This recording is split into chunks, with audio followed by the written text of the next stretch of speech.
Reported excellent accomplishment in anti-drug, in anti-illegal gambling, and 20 cases filed in court. Conducted operations in anti-illegal drugs with confiscated dangerous drugs valued at 3,467,419. Conducted operations on anti-smuggling, confiscated smuggled items worth 925,270.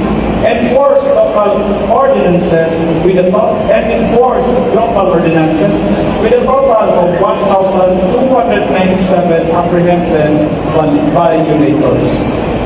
Our police force also continues to be our partner not only in peace and order, but also in other community affairs and tourism and others.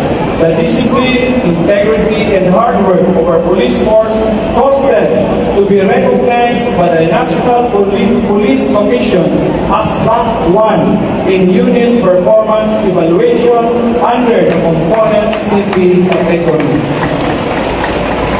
with an average rating of 89.7% for the fourth quarter calendar year 2025.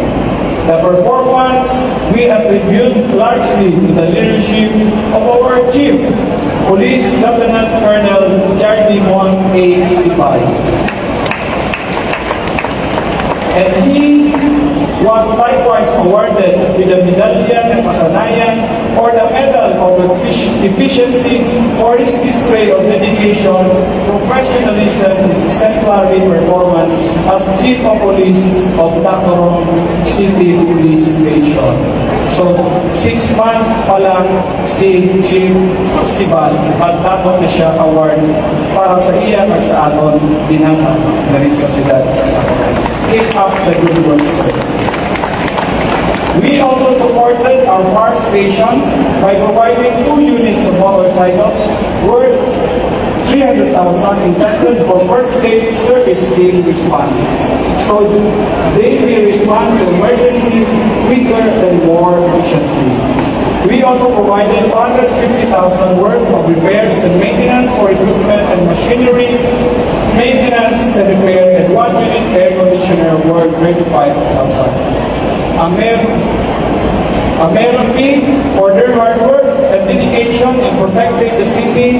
The Tacloban City Fire Station was recognized the best city fire station for calendar year 2025. During the 34th Bureau of Fire Protection Anniversary celebration. And for her outstanding leadership, our City Fire Marshal, Fire Chief Inspector Mary Erica C. Pedrosa was awarded as the Best Junior Fire Officer of the Year for calendar year 2025 during the 52nd Fire Station Recognition Day of the Bureau of Fire Protection. So keep up the good work, ma'am. And further, provide an improved and more outstanding service.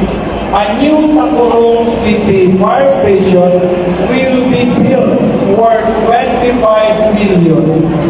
Thanks to the friends at Bureau of Fire Protection who trust the good governance of Tacloban. Hatag in 25 million sa Bureau of Fire sa National, mapahimo pa sila dito sa tupad sa aton fire station.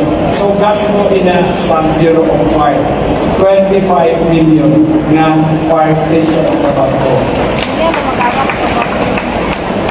Overall, we continue to support our partners agencies in our relentless peace order efforts for 2026. We have allocated 82,200,000 for peace and order and safety plan. These past weeks were marked by constant alarms and concern due to unprecedented number of tremors that affected our province and other areas in the region. However, we can be confident in the capabilities of our City Disaster Risk Reduction and Management Center. They are men and women who are trained, disciplined, and committed to provide rescue relief during emergencies.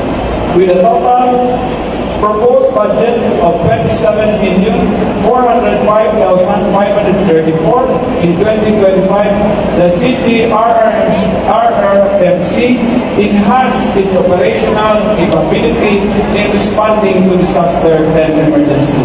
They acquired various search and rescue equipment to strengthen search, rescue, and retrieval operations, improve responder safety, ensure faster and more efficient emergency response, increase the city preparedness and resilience during the natural and human-induced calamities.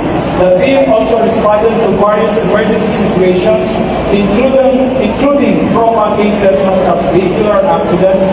This covered emergency medical transport, on-site response to medical emergencies, and provision of